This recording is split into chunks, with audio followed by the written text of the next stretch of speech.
Welcome, Formicast fans, to another episode of Formicast Podcast, your source for everything ant keeping. Today, folks, I have the Director of Technical Operations at Skedaddle Wildlife Control, co-founder of the Ants Ontario Public Facebook group, and many more things. So, who is Corey Lewis? Why don't I introduce him right now? Mr. Corey Lewis, say hello to everyone listening. Hey, everybody. Thanks for joining the podcast today. It's a pleasure to be here. It's my first podcast and my first time meeting Durka, so hopefully we have some fun today. Yeah, I've been looking forward to this.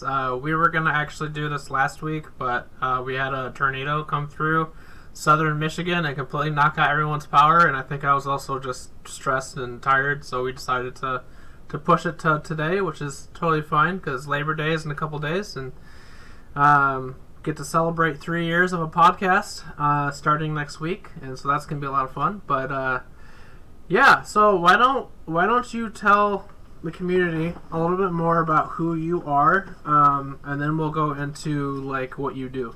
So sure. Well, my story is probably a very long one, and I don't want to get into a ton of details, but I'm very fortunate to have had the opportunity to dabble in and play in many different aspects of our natural world. Coming right out of high school, one of my biggest passions was competitive sport fishing, and that led me to studying fish and wildlife technology at the School of Natural Resources, Sir Sanford Fleming College up in Ontario. And once I got in there and started studying natural habitats and fish populations and fish management, I very quickly discovered other passions like field botany, entomology, mammalogy, dendrology, all the different natural life groups that the college had to offer. right. And over the next, I'd say 10 or 15 years, I'd have 2 or 3 years in each of those fields where I just dove right in and just lived it, ate it, breathed it, and got really good in all of those different fields. Started a business doing wetland habitat restoration. So when we've got aggregate quarries or large housing projects or road construction projects, somebody has to come in and do a biological inventory and study the impacts on the different habitats and the different wildlife in those areas. So I offered my services to a lot of different bodies doing biological inventory work. Started a native plant nursery, grew millions of plants for different restoration projects for both municipalities as well as private companies. And then kind of from there, started to get back into the wildlife side a little bit more and started working for Skedaddle, which was like 25 years ago. Wow. And, kind of gave up all the environmental work that I was doing. Had to pull out of environmentalism. I was going to council meetings and presenting to committees, went to court many times representing the province in different environmental cases. I had to kind of walk away from all that stuff when I entered the private sector again and started working for Skedaddle. But, that career has, really expanded. Skedaddle started as a fairly small company back in the late 80s. And I think now we've got about 160 technicians now servicing Canada and the northern US, and we're continuing to franchise. So through that process, we added on a whole pest control division, which I headed up.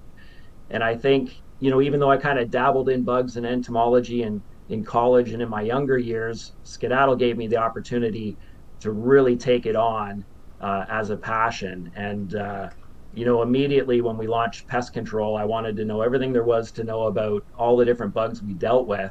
Right. And I always gravitated towards the ants. Yep. And so the first thing that I did, kind of at that stage, was start collecting queens. And I watched, every video there was out there and, did everything that I could, right. Sacrificing everything else in my life, like just focusing on ants. And, I've never looked back. And that was 8 years ago. So I'm now 8 years into ant keeping, There and we go. built an entire room in my house just for ants. Yeah, Um, that's pretty I've sick. I've I've probably got about 1 million ants in this room that I'm sitting in right now. That's crazy. Uh, about 30 different colonies, about 20 different species, Wow. and yeah, it's been something that no one else that I know of does, Right. which adds a lot of prestige to it. Mm-hmm. And I love talking about it with everybody. And so that's kind of in a nutshell how I ended up here in ant keeping. And yeah, who knows what the future holds. Yeah. So, out of your million something ants that you have in that room, which colony would you say would be your favorite one? Um, I think probably my favorite is the pogos. Okay. I've got a really large colony of pogos. Oh, I can't hear you. Hello? No, I can't hear you. Nope. Can you hear me now? Yep, I hear you now.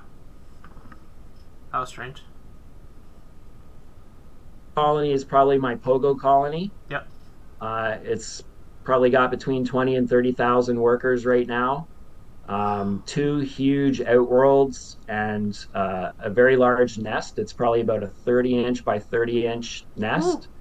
And yeah, they grow in numbers like crazy. And one of the things that makes them my favorite is that they take very little maintenance to maintain because they're seed eaters, right? Yep. So there's no, buying and boiling crickets or mixing up tons and tons of sugar water. They're very easy to maintain. They Yep. drink a lot of fresh water and eat a lot of seeds, and that's Yep. super easy to do. So, Yep. as a species to recommend to somebody, pogos are Yep. fantastic. Yeah, my first colony that I bought was Pogos, and I got it from Mac from Charlie Lance. And Yep. it's 3 years later, and they're still around. So Yeah, they're super hardy. yep. I think that's one of the things that I've really learned because I've been doing this for 8 years is it's great to get a colony to grow into big numbers, 5,000, 10,000, and whatnot, but they're also, when they get really big, they're very sensitive to changes. So overheat, underheat, overwater, underwater, those types of things can cause big swings in their numbers, big collapses. Yeah, I've but noticed that with my own. pogos Yep. Yeah, pogos seem to be so resilient. Like when I go away on vacation, I bring my mom in. Mm-hmm. She takes care of all my ants, and I really just tell her to leave the pogos alone. They'll be fine for a week with no maintenance, no help. You don't have to fuss with them. And everything else I've got, you got to be on them every 2 days. Yeah. So, yeah. Cool. All right. So we talked a little bit about Skedaddle and how that all started. You also mentioned something about here in the U.S. and starting franchises here. Which states in the U.S. has Skedaddle got into? So Skedaddle started in Ontario in the late 80s, and then we expanded to Quebec, then into Halifax. We're now out in Vancouver. As far as the northern U.S. goes, I think about 6 years ago we launched in Wisconsin. Mm-hmm. And then just in the last month, we've launched in Maryland. And both of those locations own multiple locations. Mm-hmm. So, in Wisconsin, I think we've got 2 and a third on the way. And in Maryland, they've launched in 2 locations in Maryland. So we literally just started franchising in the U.S. recently. It's been a really big challenge to register trademarks and go through all the legal processes to get set up in the U.S. and different states come online at different times. Yep. But yeah, we're on a big burn. We want to have Skedaddle right across the entire U.S. So we're always looking for opportunities for awarding franchises to qualified applicants. Yeah. Okay. Yeah. Let me know whenever Michigan is on the horizon. And yeah, you're in northern Michigan. I'm in Grand Rapids, so I'm in the western part of the state. So, okay. By Lake Michigan. So I'm on the border with Wisconsin. Right on. So. Very good. Yeah. Yeah, maybe we'll have to talk. Yeah, especially with we'll get into later about my own interest in pest control, but Sure. yeah. Yeah. So you're also mentioning some like conservation stuff too, right? So um, you talked briefly about that. Have you also dealt with like fish stuff and like conservation of like deer at all? Conservation of. Of like fish, wildlife, like deer, Yeah. stuff like that. Yeah. Yeah. So, in my active days when I was a rabble rouser and causing lots of headaches for politicians and getting in the media every week, being interviewed by the press constantly, what I was focusing on back then was habitat protection. Mm-hmm. So a big part of what I was doing was starting with identifying natural areas that had underrepresented inventories. Mm-hmm. So going in and doing biological inventories, and that included, plants, fish, breeding birds, small mammals, all that kind of stuff. Mm-hmm. And one of the things that I really started to notice was that, the habitats that had the most biodiversity, that had, the biggest impact on sustaining species and diverse communities were the ones that were under the most stress. Mm-hmm. They were under the most threat from whether it's urban sprawl or when a city wants to put a highway through, they're going to choose the natural areas. They're not going to put it through a neighborhood or through an active farm or through a commercial area. They're going to find the greenest patches on the map, and that's where they put their highway through. So I spent a ton of time helping different groups, naturalist clubs and conservation groups, Mm-hmm. identify and do inventories for those properties. And we have in Ontario, we have what's called the Southern Ontario Wetland Evaluation System. Mm-hmm. And so, basically it's a way to identify the components of a significant wetland, based on plant community diversity and breeding birds and that kind of thing. Mm-hmm. And if you can reach a certain number of points Yeah. to qualify it for a certain designation, then it receives provincial protection. Okay. And so by having knowledge of where different developments were expanding to and where roadways were going, you could find those areas, get in, get them classified, get them registered, and then boom, protected. Sweet. And so, you ruffle a lot of feathers when you go in and you throw, a fork in somebody's plans. But, the reality of it is, all that does is add another layer of Mm-hmm. of political wrangling that needs to take place before a project can go through. Right. At the end of the day, it's very tough to start a large or stop a large scale capital project. But if you don't generate those higher level, those provincial and regional level protections, then those areas don't have a chance. They won't stand a chance. So we were able to stop a few projects, or Mm-hmm. on other cases, push the proponents to make significant modifications to the projects to protect key areas. And at the end of the day, that's the best you can really hope for, right? It's really hard to go in and say, I want to protect 100 acres of forest, but you've got a major roadway going through.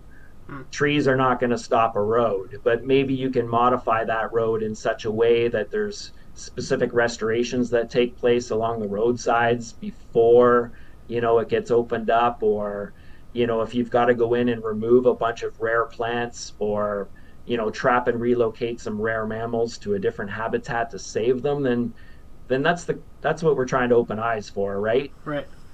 So yeah. So you were mentioning some of these cases and stuff that you went into like to help out with. Are any of these you're at liberty to talk about that you could share an example with people listening? Yeah, probably one of my most famous cases. I mentioned earlier about the Southern Ontario Wetland Evaluation System. I went in to try and protect an 87-acre parcel of land that was owned by the city of Stony Creek at the time. They were using it partially as dumping grounds while I was trying to get it classified as a provincially significant wetland. And at that time, you know, like I said earlier, like I was at council meetings, I was speaking to council, I was speaking to committee meetings, I was meeting with planners and all of that, trying to get, the dumping to stop and get this area zoned, for protection, public use. Mm-hmm. I know this is an ant podcast, but Right. ants are one very small Yeah. component of the environment. So Yeah. like in my 20s, 30s, and 40s, my focus was on protecting large swaths of habitat Mm-hmm. to protect everything in it, including Right. the ants. And um, I ended up having to take my case to the province, so Mm-hmm. bring in the Ministry of Environment to come in and assist me in shutting down this dumping that was taking place. Mm-hmm. They ended up, with my help, taking the city to court. They laid charges. They took the city to court. I spent about 3 weeks of my life in court, had to take the stand. Several people at the city got fired, but eventually we got the site shut down and it's now been protected. That's awesome. So, that's a 10-year investment of my life Yeah. doing that, and, dealing with the press and whatnot. And I actually, became quite a well-known environmentalist in Southern Ontario through that process. I became a founding member of the board of Environment Hamilton. I served on the Natural Water Quality Protection Strategy in the Niagara region, and I won the Environmentalist of the Year award in Southern Ontario that year. Big fancy dinner with the mayor Oh, and that's awesome. everything else. So Yeah. yeah, like it's a lot of effort and it takes up a lot of your life, but at the end of the day, those efforts, are so worth it. Mm-hmm. And you're communicating with so many people and telling your story to so many people, and you inspire the next generation, Right. and you change the mindset of council, and Mm-hmm. you have a big impact on the community. And now that beautiful parcel of land that was protected, Yeah. we actually partnered with another provincial group to create a migratory shorebird pond there. Oh, um, sweet.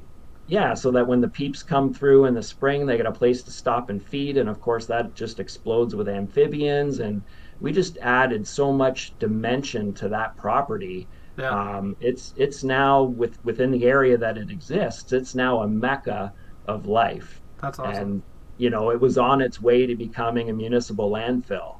Wow. And we stopped that. So, Yeah. you know, Have you been back there since to see Oh it? yeah, Yeah. I drive by all the time, Yeah. Oh, that's awesome. reminisce and whatnot, and Yeah.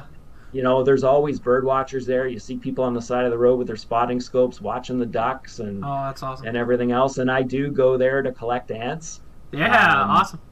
yeah, it's part of it's kind of just off the Niagara Escarpment. So Okay. there's a lot of rock outcroppings, Mhm. limestone outcroppings, and Yeah. it's really tough to collect ants in that type of an environment because you know Yeah. you're flipping over rocks and they disappear down a crack so quick. But Right. in terms of collecting queens, it's fantastic because when they land, there's not a lot of places to go. They're Sure. exposed, so it's Yeah. great for collecting queens there. That's awesome. When Lexi and Yair do the ant can or whatever we're gonna call it, which Yeah. I think ant can is it's copying ant con. We need to change the name around.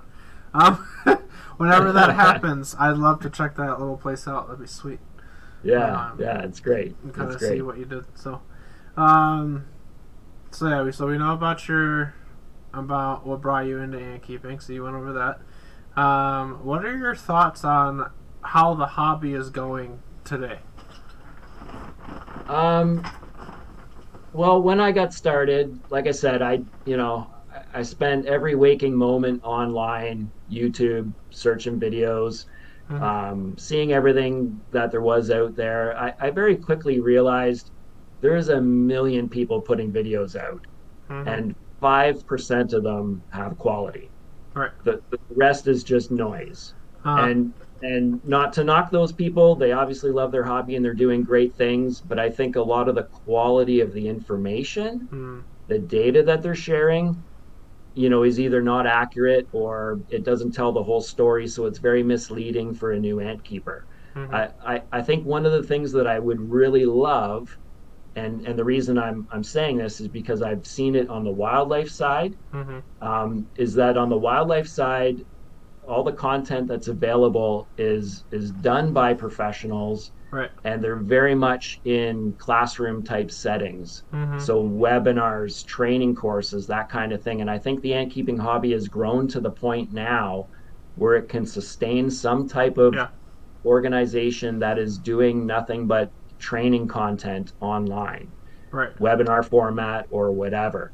Because Yeah. there's so many great guys out there that have their YouTube channels, and Yeah. they're doing their own thing, but to come together as a network Mm-hmm. and have a network of professionals that put on monthly webinars, training courses, putting content together to become the next go-to, thing for up and coming ant keepers is really the way to go.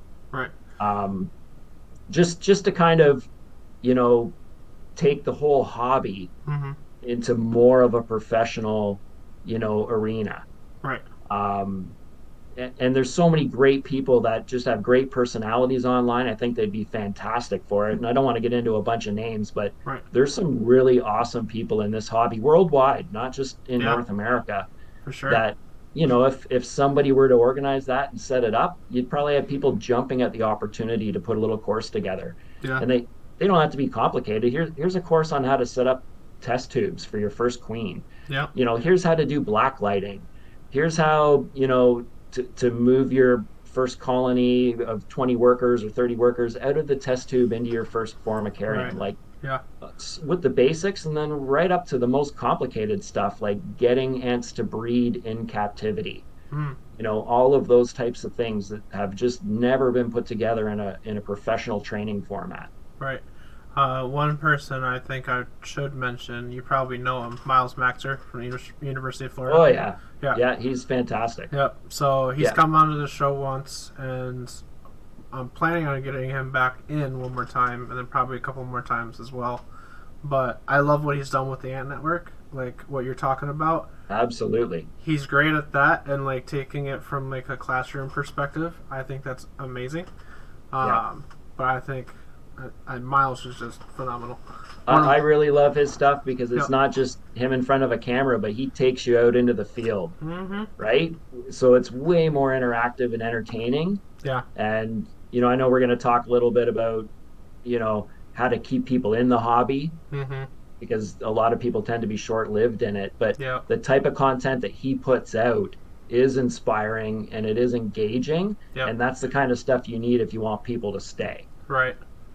For sure. Man, I should get both of you guys on here one time. That'd be great. I've had another myrmecologist on too.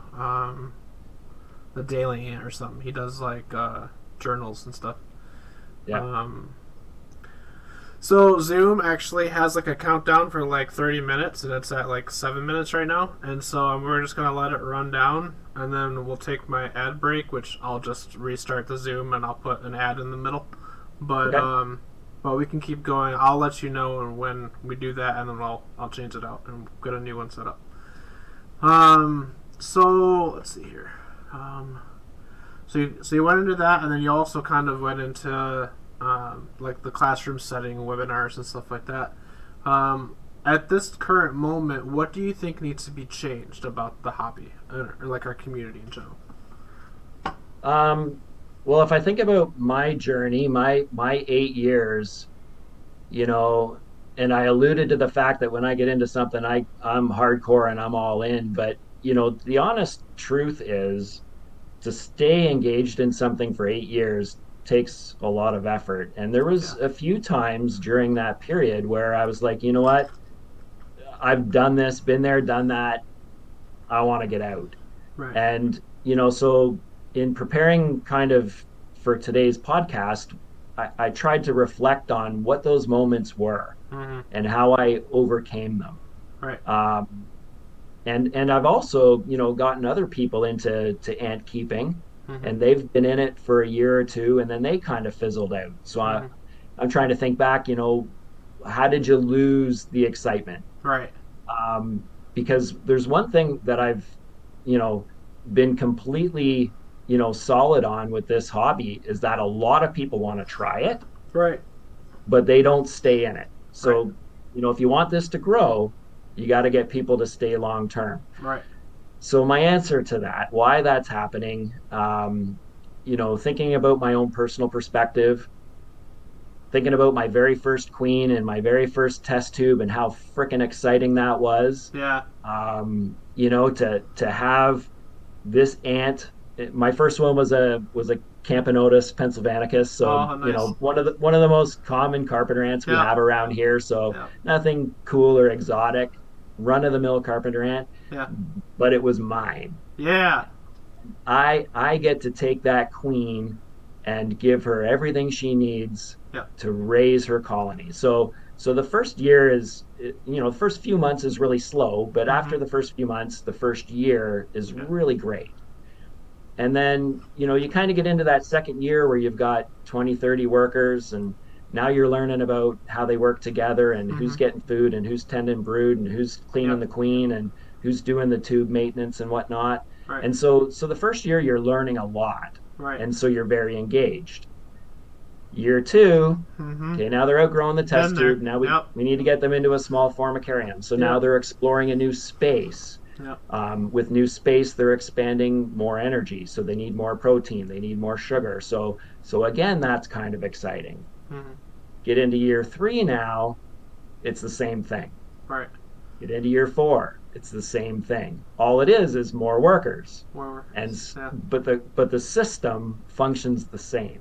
Right. So there's nothing new to learn. All you've done is gone from a really active 50 ant colony to a really active 300 ant colony, but you're not learning anything new. And for me, it's the discovery. Right. It's the what's going to happen next. It's the whole learning potential of it. So you get into that third year or so, there's not much else to do other than more feeding, more cleaning, more work. Right. You've told all your friends, you've told all your family, the hype is over, no one really cares anymore. So how do I stay engaged with a colony that is no longer teaching me anything and nobody else cares to hear about it? What makes me want to keep going? Right. And so that was the first time that I had the epiphany that maybe I should get out of this, because all it is now is work. Right. And so I started to get into more species. Okay, so now I've got to go through this whole process again with a few different types of Formica or Lasius or Tetramorium. So Yep. okay, new ant species, new ecology, new needs, Mm-hmm. learning. That's all great. So that kind of got me over the fourth and fifth year hump. Mm-hmm. And then I kind of had another setback. What's next? Right.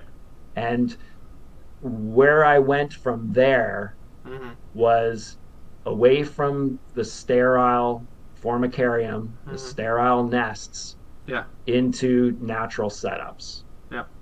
Started to use soil setups and nurse logs with plants and bringing in native cockroaches and growing fungi and mosses. And then all your cleanup crews, you get into, the springtails and, Mm-hmm. the isopods and all that kind of stuff. So now it's not, I got to go down and feed the ants. It's what's going on in the tank today. Right. There's so much going on. And, if you've got a diurnal species of ant, there's not a lot going on at night. Well, throw some cockroaches in there, throw a few hunting spiders in there. Now you've got stuff going on during the day with the ants. You got stuff going on at night with the other organisms that you've seeded into that tank. Yep. So now it's like always something new to learn. Mm-hmm. And that really got me over the second, kind of, if you want to call it a depression in the learning cycle, Mm-hmm. was I made the ants part of a community. Yep. And that was very easy for me to do with my environmental background and all the time I spent outdoors. I knew what ants would survive alongside Right. versus what would kill them off. And I was able to create these really great interactive and growing communities. And I think for people to stay in the hobby long term, that eventually has to be where they get to. Right. Because just looking at ants in a sterile nest, unfortunately, it gets old after a while. Right. So we got 1 minute until it shuts down and after we do it. So I'm gonna go ahead and just open another Zoom call, and Okay. I'll invite you right back to it. So just give me Okay. 1 second. so I won't have to do anything. Nope. I'll send you the link thing again, then Okay. you'll come right back in.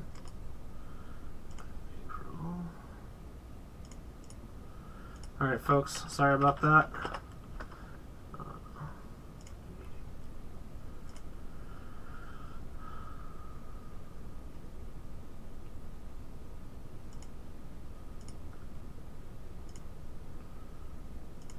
just gonna invite him.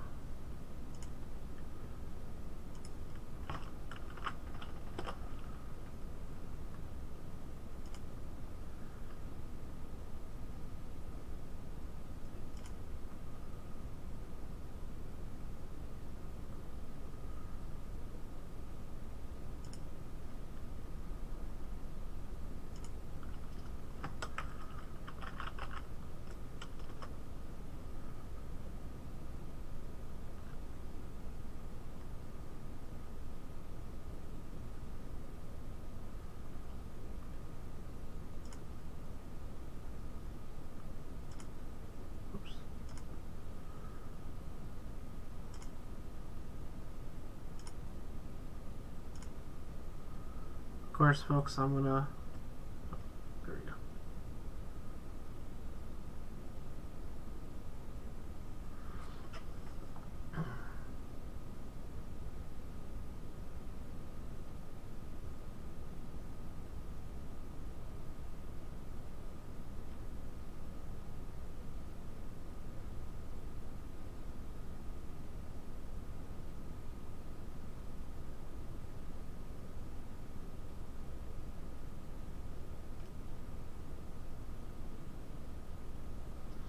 Da, da, da, da, da, da, da, da.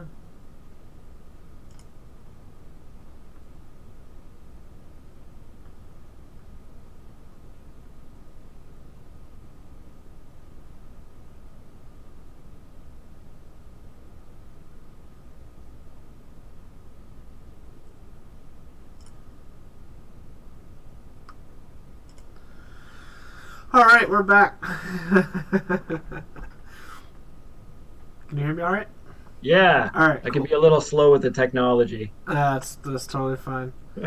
Yeah, Zoom is like, yo, you only get like 40 minutes, and yeah. We need more time than that. So. I've never used Zoom before. We're a Google family at Skedaddle, so okay. Yeah, Google Meets is how I normally do all this. Oh, well, we gotta use Google Meet, so we'll know that for next time. It's always good to learn something new. Like I said, I appreciate the learning part. Yeah.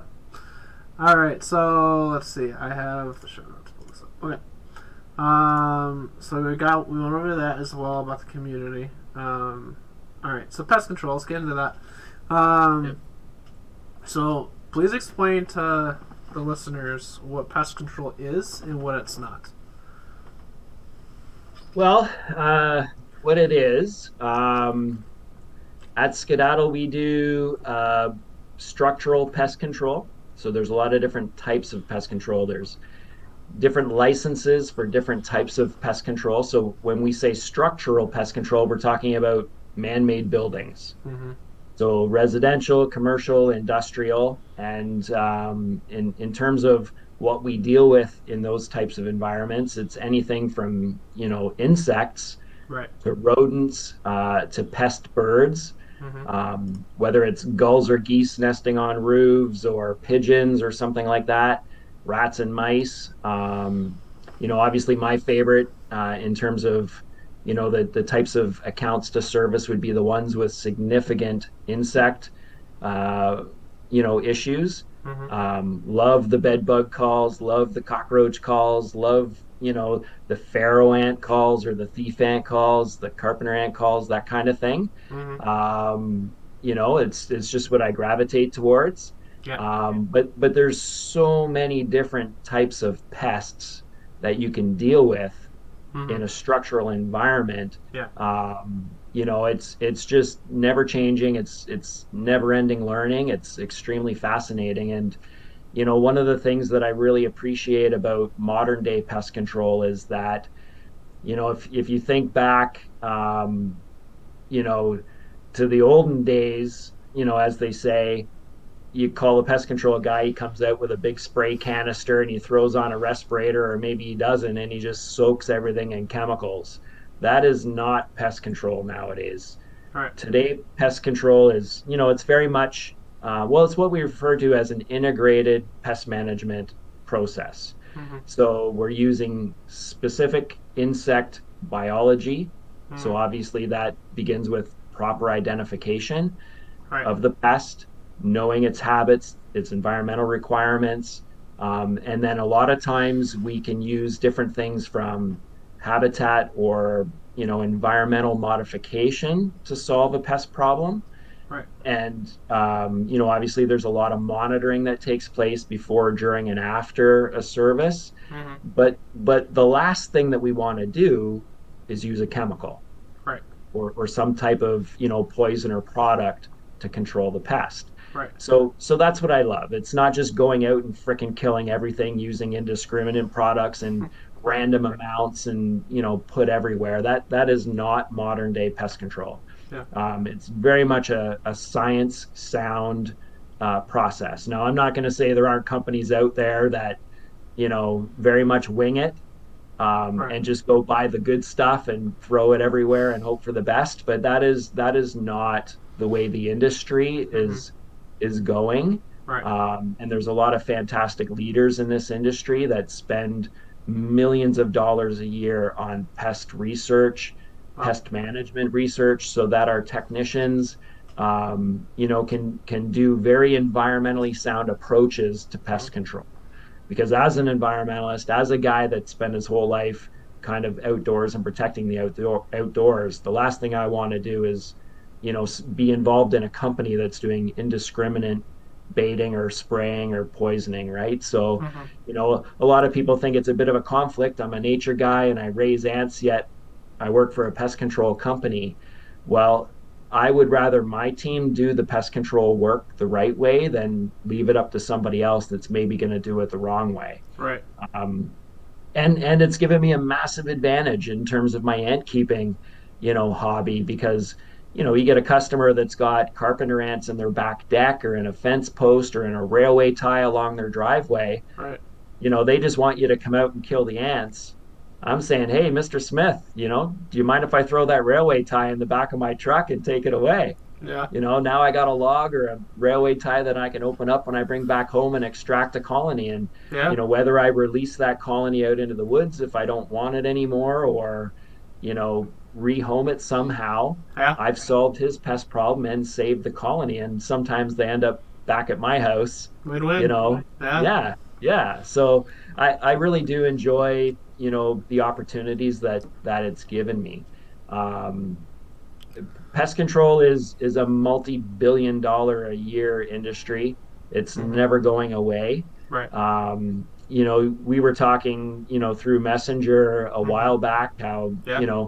You might be thinking down the road Considering it. Yeah. of the pest control, field of work, and it's recession proof, it's pandemic proof. No kidding. Yeah. Pandemic hits and buildings shut down, pest numbers explode. True. They might not be bringing the public into the building, but they still need their pest control guy in there, and pest control was declared an essential service during the pandemic. Interesting. And our call volumes exploded during the pandemic. So, it was great for business. So, if anybody out there, the listeners, are thinking, there's a conflict being an ant guy and a pest control guy, or that, hey, maybe it's not a stable industry to be in, you couldn't be more wrong. It's fantastic. And as long as you're doing good pest control based on good science, it is totally complementary to the ant keeping hobby. Awesome. So you're also talking about the guys you work with, right? So any of these people that work with you, have they ended up starting to ant keep themselves because of what you do? Yeah, I've got a few guys on staff that, will just randomly reach out and say, hey, I've been seeing we have like an in-house, in-company, private chat group. Right.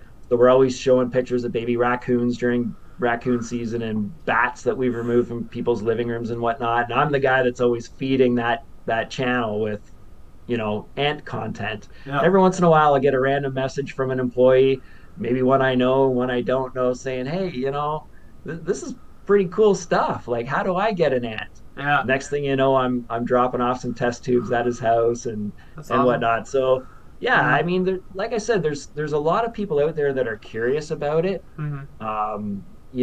As long as we give them good intel to do it right so that they're successful. Because if you get a bunch of failures, you're done, right? No one's going to stay in a hobby that they can't get going. Right. So good intel, and then recognize the fact that they are going to hit a wall in that learning curve, and it becomes boring. So how do you get over that hump? Right? To keep it going and expand it. So, I've been working with different people that have started keeping ants based on my initial, offerings of a queen, and some have made it through and some haven't. And it's not an unknown story. It's happening everywhere in every community. When Dave Root and I started the Ants Ontario Facebook page, it's kind of evolved quite a bit. I don't know if you want to kind of get into that now, but yeah, we can. Yeah. It kind of ties into that story. But going online and searching on Facebook for ant groups, there's hundreds of them. There's just hundreds of them, and 99% of the content for me living in Southern Ontario was outside of my borders. It dealt with species that we didn't have here. Our import laws don't allow me to get them. So, I'm kind of restricted with the very few species that we have here, and there was no source online for local content. Right. And so Dave and I were chatting back and forth, and he's like, "Hey, let's start a Southern Ontario, like a Facebook group for Ontario ant keepers." Right. Which was great. Got it going. I don't know, we got up to like 300 members or something like that, and we were very quickly realizing we were having trouble sharing content out. Right. So, I became an admin for Zach's Facebook group, and, I'd want to share the Ants Ontario posts that I was doing to his group. Right. And so the Ants Ontario page wasn't shareable because of the way we created it. Right. So we had to create a second group called Ants Ontario Public. Right. Yep. And then try and get members to move over. So I think right now we're running both parallel groups. I think we've got, I don't know, 500-600 members now. Yeah. And we've actually got quite a few members that are from Quebec in the northern United States, just because we share a lot of the ant species outside of Ontario. But it's been fantastic. And I think when it comes to getting people interested, you have to give them local relevant content, and so that's what we were trying to do. Like local stuff. So I'm in that group too, and we don't have anything from Michigan, which is really weird because there was before like a Facebook group. I mean, there's a couple of Discords, and I know you're not on Discord, but we have a couple different like groups that have been made on Discord, and there's one section for like Midwest, and then there's one section for Michigan, but like it's barely even being used. And I tried starting a Michigan like only ant keeping group on Facebook, and I was getting people from Asia. I was getting people from different states trying to join it. I'm like, you gotta be in Michigan, Well, one of the things that I found challenging when you look at ant keeping as a global hobby, and then I'm obviously in North America, so we've got groups that are North American based, and then we've got Canadian and U.S. based groups, and then I try and pare it down to something local, just Ontario. Well, one of the things that you have to realize is that Ontario's freaking cold. For a huge part of the year. And when it comes to ant diversity, we don't have a lot of ants. Like the entire country of Canada, which is massive, we have about 280 species of ants. Just the state of Arizona, one state has 300. That's nuts. Has more ant diversity than we have in our entire country. So when you start making smaller and smaller groups and more specialized groups, you eliminate so many species that people keep, that you've got to attract your local ant keepers with the 20 species of ants we have in Ontario that people could possibly keep. So the content becomes very repetitive. Oh, it's another carpenter ant post. It's another carpenter ant post. Right? We kind of ran into that challenge. Or it's another... Oh, sorry. Yeah, if you're an Arizona group, you've got 300 species you can post about. Right. So, Yeah. Or you get those like posts or it's like someone's like, oh yeah, I caught this queen, but then try to identify it, and then we're like, oh no, that's actually a wasp. Like, yeah, yeah, yeah, yeah, yeah. Yeah. yeah. So, but you know what? That it's people. They might have found a wasp, or they might have found a worker that they thought Mm-hmm. was a queen, or Yep. they thought they had a queen, but they got a drone. Right. I'm okay with those posts. These are Yeah. people that are trying, Yeah. and they don't know. Which brings me back to where's the the authority. Where's that webinar learning group, Mm-hmm. that school type environment Yeah. where people can go and be interactive with the presenter and ask their questions and Mm-hmm. whatnot. Yeah. And, you know, I think it's lacking Yeah. in It our is. community. Yeah. It is lacking. Um, that's for sure. Um, let's see. I had something in my head and I completely spaced there. Okay. Um, so we were going over like Facebook versus Discord stuff. Um, Yeah, oh, I think Discord is great. yeah, I don't have a lot of time, yeah, right? And you can drown yourself that's true. in Yeah, Discord. I have groups So, for like everything from yeah. gaming to ant keeping to streaming to pretty much everything. Yeah. Yeah. Um, but we were talking about like your journey, like year one, year two, year three, and so on and so on. Like I started this podcast from my first year, but it was more of I'm learning and I'm gonna document my learning process, but Yeah. also learn from others. And so that was like the main idea of it. And then Yeah. like I did 1 year, and then I did year two, and then I was like, okay, I'm about to start the third season, which this is currently part of the third season, like 3.5. Yeah. And I ended up disappearing for a whole year. And once in a while, I get messages like, oh, like, are you still around? Is the show still going? Like, Yeah. Yeah. Hollifer started his own show, and I started noticing other people doing their own stuff. Yeah. Hollifer is great too. Yeah, I love that Yeah. guy.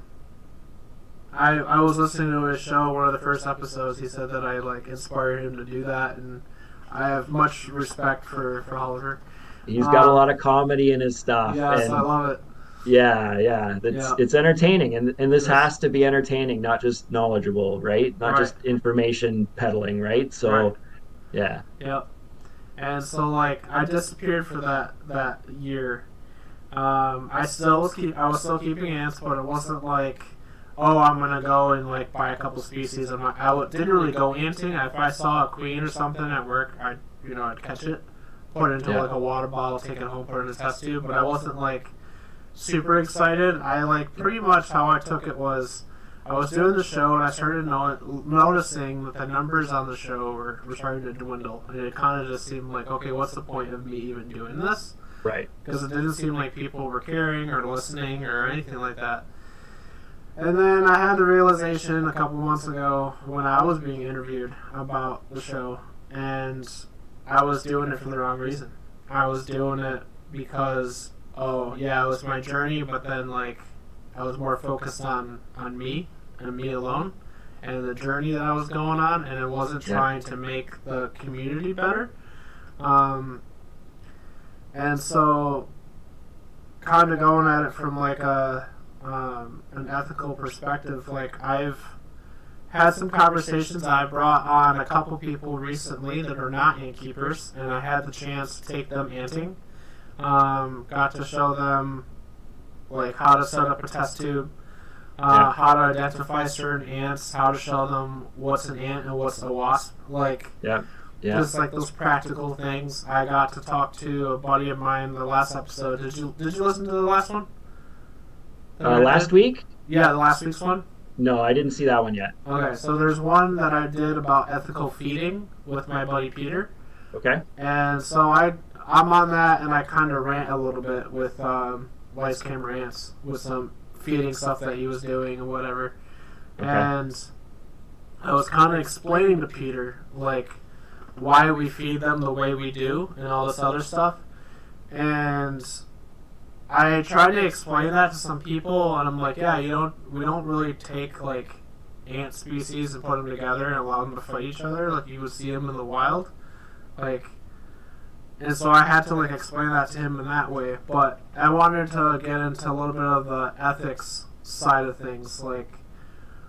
What do you think is ethical and what do you think is not ethical when it comes to In terms of live feeding or feeding? live feeding in general, anything else that you would see in the community that you don't think is ethical, how we treat the ants and stuff like that? Well, maybe start with the feeding part because I think that's probably what's raised so many eyebrows, you know, in the people that I've communicated with over the years. And the reality of it is I've got a lot of ants. Mm-hmm. So every Thursday, like today, Mm-hmm. I have 2,000 live crickets delivered to the house every Mm-hmm. Thursday. Wow. So those crickets need to be processed and fed to the colonies. Right. So, if I had to get out my little knife and kill each cricket, 2,000 of them every week, I'd be done. Mm-hmm. There's just no time. So, the alternatives for, killing crickets would be, decapitation, boiling, or freezing. Right. I can guarantee you that decapitation are the most received crickets. Mm-hmm. Boiled crickets are received very well, but not as well as fresh killed decapitated crickets. Right. The worst out of the three is frozen.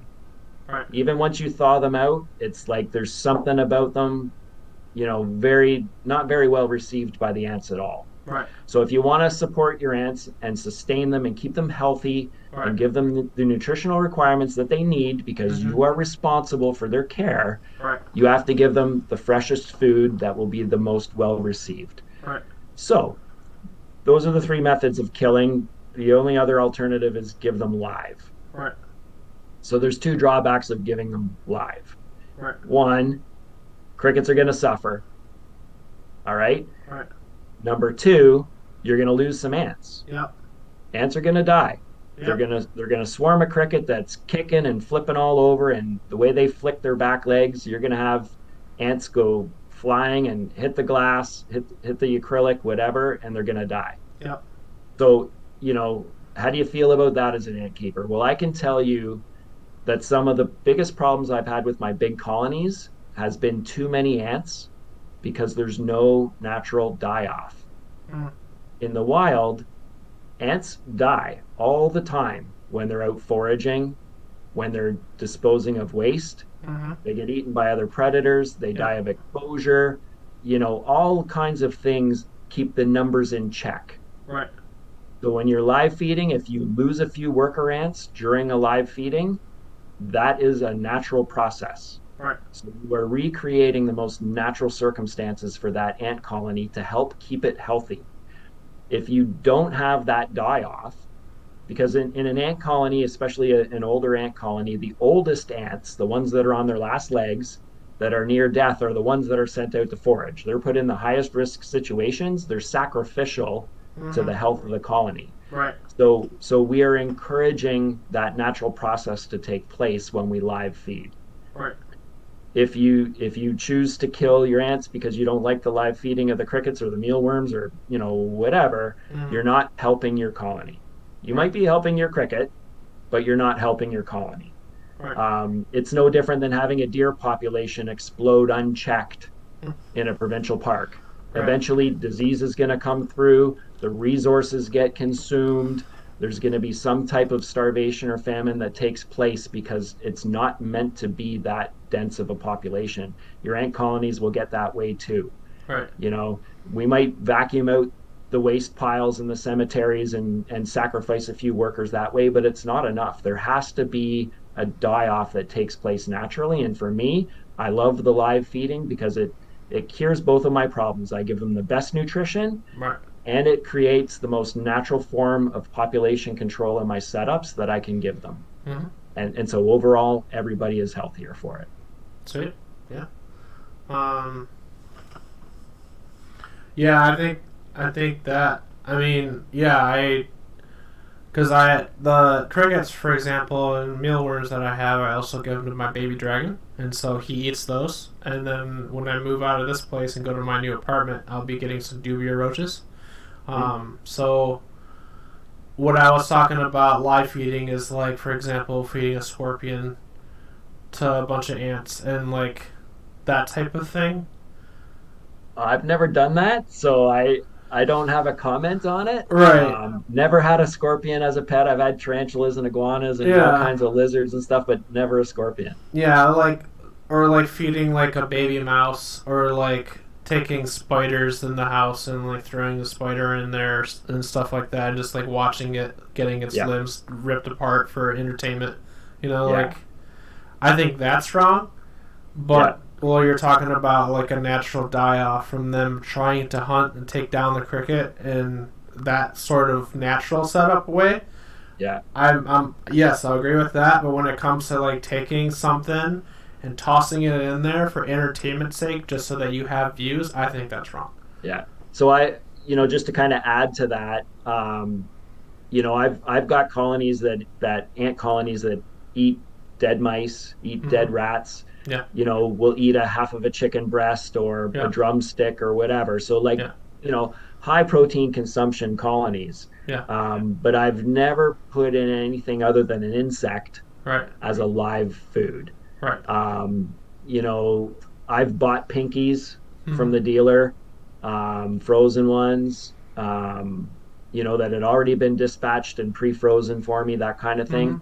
I'm not in the habit of going out and killing small mammals or whatever to feed to my colonies. But, I can also tell you that when my mom has mice in her garage, getting into her patio furniture and stuff like that, and I set a couple of mouse traps and I get a dead mouse in the mouse trap, I'm going to bring that mouse home and I'm going to skin it. I'm going to strip the fur off and I'm going to, disembowel it because I don't want the entrails in there.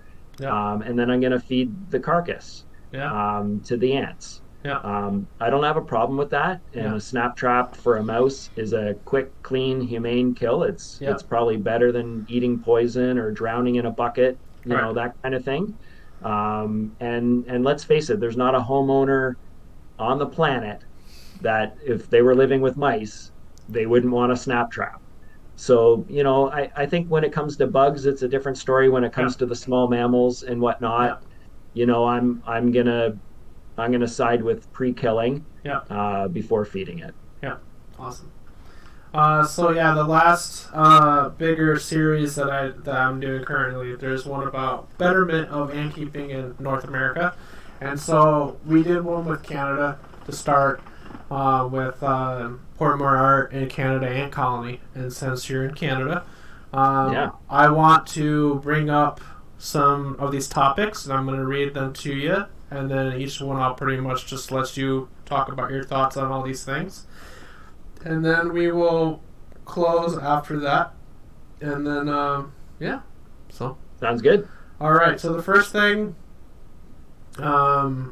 we briefly just talked about it was about ethics. So ethical considerations. So discuss the importance of ethical ant keeping practices, including sourcing ants responsibly and ensuring their proper care and habitat. Is there anything else you wanted to add when it comes to ethical considerations? Yeah, well, I mean, we've talked about the live feeding thing. I think the keeping of exotics is it's a very polarizing topic, and treading lightly in this conversation for not wanting to offend any viewers. But I come from a conservationist and environmentalist background. I know how bad, an introduced species, a non-native species can be in the environment. I've been involved in many projects involving trying to remove exotics from natural areas, whether it be purple loosestrife, whether it be sea lamprey, whether it be Asian carp, whether it be garlic mustard, so many different things, not just insects, but so many different things have completely turned our natural environments upside down. So I have a full appreciation of what it would mean if somebody imported a non-native ant species and had it get loose in their backyard and enter the environment. Right. So that, assuming that, there's two perspectives now. Right. One is introducing something that can destroy your environment if it got loose. The other one is importing something that can't survive at all Right. in the environment if it Right. got loose. And so, when it comes to the US Canada border, anything that comes into Canada has to be approved by the Canada Food Inspection Agency. That's our Right. regulating body that decides whether you can get a permit to import a Mm-hmm. specific insect or not. Yeah. And we've dealt with so many introduced species that have caused hundreds of millions of dollars worth of economic damage in Canada. Mm-hmm. Canada Food Inspection Agency is extremely strict. Yeah. They're extremely skeptical, and they're not open to conversation in many cases about bringing in something new. Yeah. So although I am all for Mm-hmm. importing non-native species, my position is they have to be proven to be unable to survive in the environment that you're importing them into. Right. If I drive 2 hours south of the Canada border into the US and I collect a species of carpenter ant, Right. and I bring it 2 hours north into Canada and it escapes, it will survive here. Yeah. 2 hours south, it's close enough. That bioregion is got enough variability in it that Yeah. that species will now be introduced here. Mm-hmm. But if I go down to Mexico and I bring a species north, like a Right. leafcutter ant, it Right. will not survive No, here. will not. The problem with the Canada Food Inspection Agency is they don't draw a distinction between the carpenter ant in southern Michigan Right. and the leafcutter ant in Mexico. Right. And I think that's where the work needs to take place. I Yeah. think if you can sort that out, then the ethics of importing approved species becomes less of a debate. Right. We need an authority to, and Zach from Canada Ant Colony has done a fantastic job Yeah. getting approval to bring ants into Canada that have passed the test. Yeah. And one of the things that he is doing to help make that happen is he is doing a ton of research, Mm-hmm. pulling papers, pulling studies. He's pulling previous collection records. Yeah. He's using all of this different data to prove a case Mm-hmm. that then gets analyzed by Canada Food Inspection Agency and approved or not approved. If you do that, if you do it the right way like he is doing, Yeah. then I'm okay with exotics coming in. Right. I'm not a huge fan of people slipping them into their suitcase and coming back from vacation Right. undocumented, Well, yeah. because I don't know if that's an ant that can live here or not. So, Right. and I keep talking about the case of ants coming into Canada, but it goes the other way too. We have exotics that have come to Canada that you might not have in the States, and you don't want them in the States. So I don't want people shipping them down to you Right. and spreading the problem, right? So, Right. We always talk about the movement of ants north to Canada because we have so few and you have so many, We but do, there are yeah. cases where we've got some bad ones that you don't want too. Yeah. So, I think education is a huge part of the process, and unfortunately, Yeah. to do it legally, that's a slow burn Yeah. with the Canada Food Inspection Agency. Yeah, so that was the next thing, community engagement and education. So you've kind of got into that as well. Promoting biodiversity, so encouraging the hobbyists to focus on native species to promote local biodiversity and ecological balance. Discuss the potential negative effects by introducing non-native species. Yeah. So, I mean, you've got the same issue there where you are in Michigan. You got to put your ants into diapause. So, You're if you want, yeah, exactly. If you want people to stay in the hobby, they have to be engaged year round. Right. If your ants are all shut down for 6 months, you lose interest really quick. Yeah. Right? So I think, if we want people to be engaged in the northern climates and stay in the hobby year round, we have to give them access to ants that don't require diapause. Right. And we do have some, ants that are wild here, non-native here, that we can collect here Yeah. and keep them year round without diapause, but that's a very few, a select few. Right. And it comes back to getting the proper authority and approval to do that. Without having a year-round hobby, then it's hard to call it a hobby, right? It's Yeah. more like a 3 month, 4 month at most summer pastime, and Yeah. yeah. So we got another 7 minutes until it does that thing again. Okay. So let's go ahead and wrap this up. We'll go with health and safety measures. So how do we ensure proper handling for both human and ant safety when it comes to health and safety measures?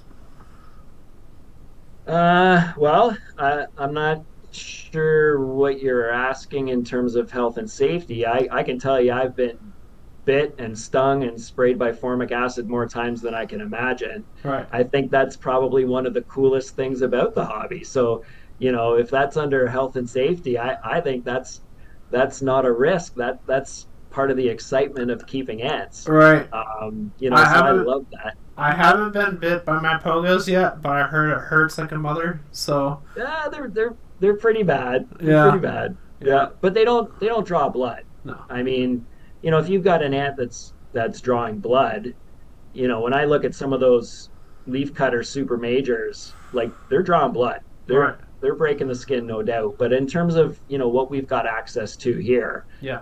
there's nothing really that's going to hurt you that much. Right. We have the European fire ant here, Yeah. which will sting you and it'll hurt, but it's nothing like the fire ants you guys have, like the Rifa. Yeah.